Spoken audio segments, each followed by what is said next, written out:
cause it's about you and me. We got the angles, we got sports, and we got entertainment. Putting BD on the map, we gonna make us famous. What?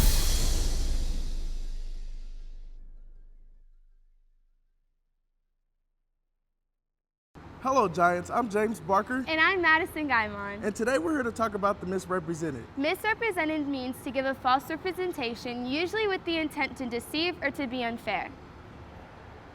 How do you define race? If you had to describe why you think one person is a part of one race and someone else is a part of a different one, you would probably focus on your skin, your body, or your hair. For example, just because someone color has darker skin doesn't mean that they're all African American. Here's Vanessa with your own BD misrepresentation.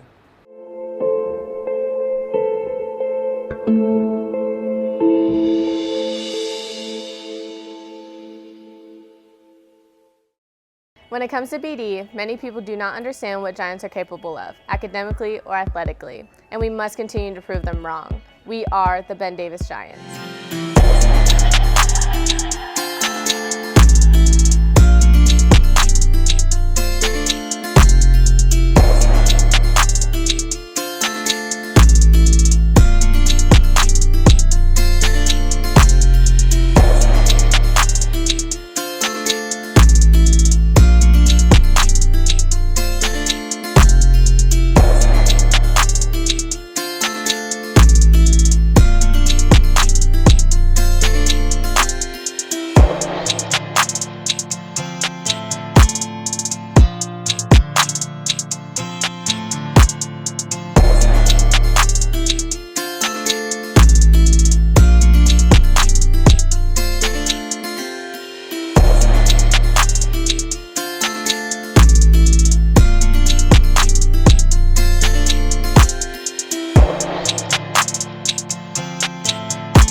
I'm Jordan Arroyo, and I'm Dominican and Puerto Rican.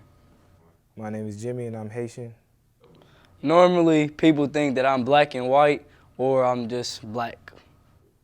I usually get mixed up with being African. They be like, look at that fresh African over there.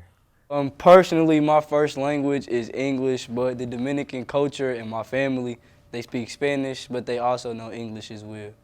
The language my people speak is Creole. It's kind of like French, but different. It started off with the slave owners coming in and speaking their French language around them, and they picked it up and started just making it their own. A lot of the misconceptions about being Dominican, a lot of people think that life is easy. Life is not easy. We come from a very hard background, and I come from the struggle. My race and the race I get mixed up with is Africa is on the continent and Haiti's in the Caribbean, so it's two different places. Hey bro, what happened to your eye? Bro, somebody hit me with a Mike Tyson. For real? Yes. Bro, I'm about to help you next time. Nah, bro. Nah. Why? We don't need altercation like that. Why does it matter? Cause it's not a problem solver. Hey! You just got beat up. Bro, violence is not the answer. You're right, you're right. Hello Giants, I'm Jennifer Moreno. Did you know that the Hispanic Latino community is the second largest ethnic group in the United States? Today I'm here to find out how Hispanics unite as one with their culture. Food? Well, like it's an everyday thing, and I feel like it's one thing that we talk about consistently throughout the day, and it connects us because when we talk about a certain plate, you know, everyone, whether Hispanic, Americans, Caucasians, they can relate because who hasn't tried Hispanic food? And I feel it's just something that everyone can talk about and kind of enjoy. I believe so, just because overall everything that we do is fun, it's captivating, we do everything with passion, with energy, and that becomes very contagious. And I feel that as our generation starts to grow and expand, I feel that our customs, certain things that we're doing, they kind of like latch onto that and want to carry on those, like whether it's the partying, the music, or the food. I feel it's something that's not gonna fade away. It's gonna become a part of our culture and the people that are to come and the generations that are to come as well. As a black woman, I can't show any emotion because then what? I'm an angry black woman. I'm always shown as the dark-skinned friend, mad at the world, always desperate for men. I'm loud, I'm ghetto, I'm less fitting to be a wife, I'm angry, I'm always ready to fight. But really, I'm the angry black woman everyone wants to be. Kim K got the box braids, originated from me. And first off, they're cornrows, let's get that straight. I will never be televised unless my hair is bone straight. Kinky extensions are like so in, unless you're black. Let's talk about how Ariana Grande got 8 mil at Coachella and Beyonce got 4. Blacks work harder just to not get more. I'm angry at this world, but don't shut me out. Understand my anger. Sincerely, the angry black woman.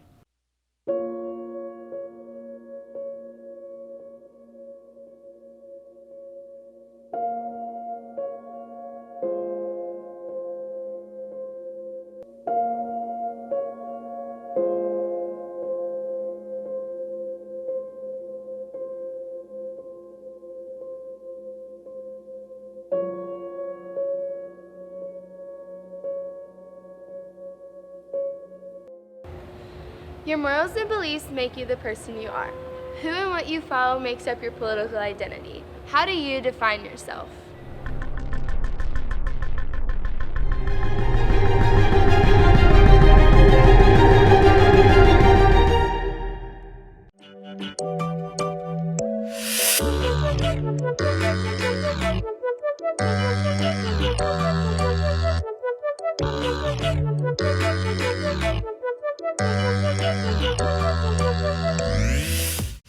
I hate those words, Democrat, Republican, liberal.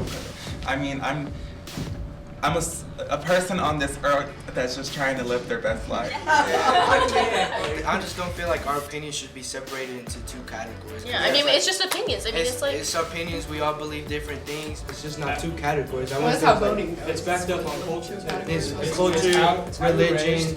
Culture, religion, your parents' views, and how you get taught. Because if we're brought up with this idea we have to be one or the other, when we get exposed to a new culture or a new belief, how are we supposed to react to that? Confusion. Based their opinions, some people are hard on, no, I want you, I want to change your mind. Some people, they just want to keep their opinions to themselves. They may have different perspectives, and you just gotta respect it. I feel like categories in a way is what caused the tension and arguments between us, in the American culture. Some European countries don't have this underlying racial tension that there just is in America. There's just always this tension, everywhere you go, here, that there just isn't there, and they still have labels. I think it's just part of the way that America runs. Not everyone's the same. Not every conservative thinks the same. Not every liberal thinks the same. Our opinions mix, and that's a big part of our society and ourselves. Everyone's heard of the Democratic and Republican parties, but do you know that there's more than those? The National Black Political Convention was founded in 1972, and some of its members include Jesse L. Jackson and Malcolm X. At the end of the 70s, the group just disappeared. The Laza Unida Party in Texas was founded in 1970. Some of its members include Latinos from the areas. It was an early success, but by the end of the 70s, it was a total failure. Alex Meinzinger, BDTV. Stereotype around feminism. No one likes them. Giving women the space to tell their stories, and not only the space, but a place to be heard, and for all of society to take those things seriously. If it's not how they want it, then they don't want it. They want it exactly what they picture. When a woman understands her own value and understands that she doesn't, because she's a woman, she doesn't have to settle for lower standards or for lesser pay or something like that just because she's a woman. There's a lot of misconceptions about the movement that is feminism. In every movement, there can be extremists, but that's not what being a feminist is. You can be a feminist without being an activist. Feminism doesn't require physical action. You can support the idea even by bringing awareness. You don't have to fit any stereotype. You can be any race, any age, any gender, and any sexuality. Feminism is the fight for equality of all, not the supremacy of females. Anyone and everyone can be a feminist, including you. For BDTV, I'm Katie Trowbridge.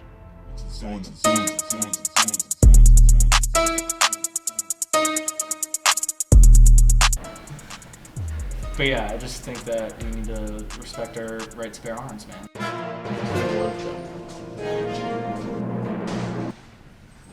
Excuse me, sir. But I overheard your conversation, and are you a conservative? Yeah, I'm a conservative. Do you consider yourself a bigot? No, not at all. Well, you are a white heterosexual male. Are you homophobic? No, it doesn't mean I'm homophobic. Are you a liberal? Actually, sir, yes, I am. I'm a college-educated liberal. Hey, it's not snowing outside. Why is there a snowflake? Oh my God! You broke my glasses, man. Are you interested in joining the Hispanic Club here at Ben Davis? I interviewed Ms. Sanchez and a club member to learn more. Frances, a student, she came up to me and this was her idea for the club. Everybody can join the club. It doesn't matter if they are not Hispanic. This is a student-ran club, so the students will be coming up with activities. They will be planning the events, and I'm just there to, sponsor them. We want to share our culture.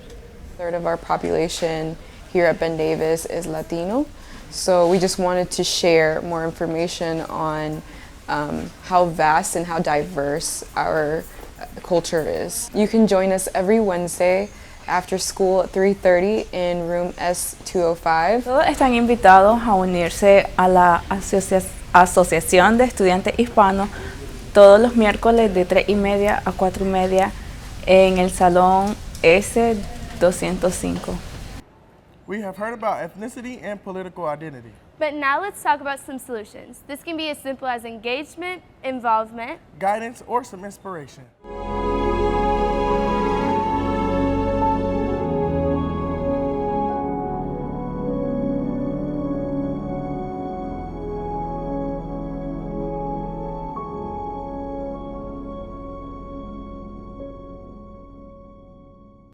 With the recent divide between the two parties grows and the younger generation becomes old enough to start voting, people need to be educated on topics around them.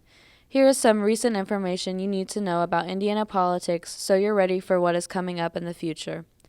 A couple of weekends ago on April 14th, the mayor of South Bend, Pete Buttigieg, announced his presidential campaign for the 2020 election. He is currently the youngest presidential candidate in the Democratic field. Winning would not just make him the youngest, but also first openly gay president. Many of his views are, but not limited to, the belief of climate change and that it's a national threat, the support of universal background checks, a needed pathway of citizenship for undocumented immigrants, and favors the need of a federal Equality Act. Moving on from the big talk of the 2020 election to the upcoming primary election on May 7th, here students who are old enough and already registered to vote will get to vote on things that affect our community. Votes like these are often overlooked, but are really important for what goes on around you, right here in Indiana. There is also a good time for newer voters to take their first step into expressing their political views. For more information on the upcoming election, visit indianavoters.in.gov. Hello Giants, I'm here at Kittle of Faith and Matt Calvary Free Will Baptist Church asking several church members how they believe church is misunderstood. I believe church is misunderstood because sometimes we as Christians misrepresent church. That we sometimes represent that church is sunshine and rainbows all the time and that everybody is perfect, but that's not true. Christian churches need to do a better job at being accepting and loving and welcoming. I believe people think that they are hypocrites in the world and in the church, and they won't go to church because of that whenever there's better people out there and different services. The bad stigma on the church, and it's the people. It's not really the church, it's the people. Because from what I understand, the scripture tells us that we are the temple of God. So it's our spirit that we bring into the church. So when people bring bad spirits into the church, that's why it gets misrepresented. Then people get mad at the church and they stop going to Christian churches.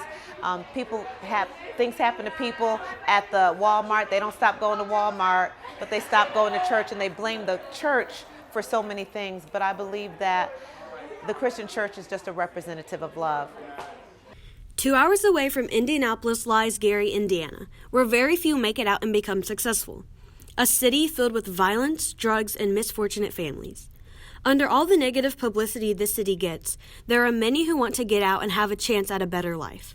In particular, the athletes, names like Dana Evans, Braden Dawson, Glenn Robinson, and Eugene German, are all athletes who were fortunate enough to make it out of a place like Gary.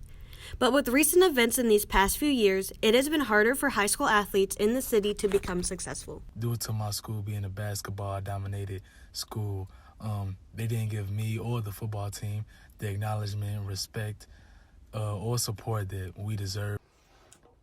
Honestly, the community really wouldn't know I got hurt my junior year unless they came to the game. If you didn't come to the game, you wasn't going to know I was hurt. Because our coaches really don't tell who's hurt and stuff like that. My coaching staff helps us, but to a certain extent, he helps us get connections and get recruited by the colleges they already have bonds with, or the coaching staffs they already have bonds with. They do not go out their way to help us get our name out there, which leads us to do that part on our own. Hi, my name is Olanda Lewis. I work for the state of Indiana, the Family and Social Services Division. I attended Indiana University. I started my educational career as an elementary education major, which turned into an English major, which also turned into a early childhood major. I opened up my first home daycare in San Diego, California as a military child care provider. I was often referred to as a military wife, and a lot of times I took offense to that because I was not only a military wife, I was an early childhood education provider.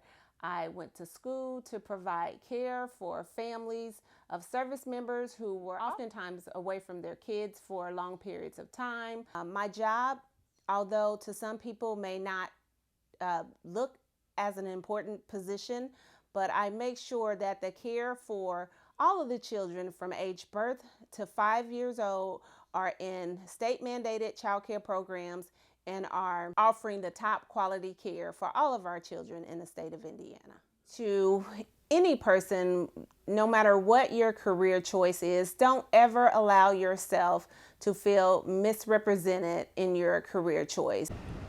Remember, Giants, don't let yourself be misrepresented. Create a good image for yourself. Stand up, be proud, and don't let anyone determine who you are. And remember, Giants, if it's about you and me, it's on BDTV.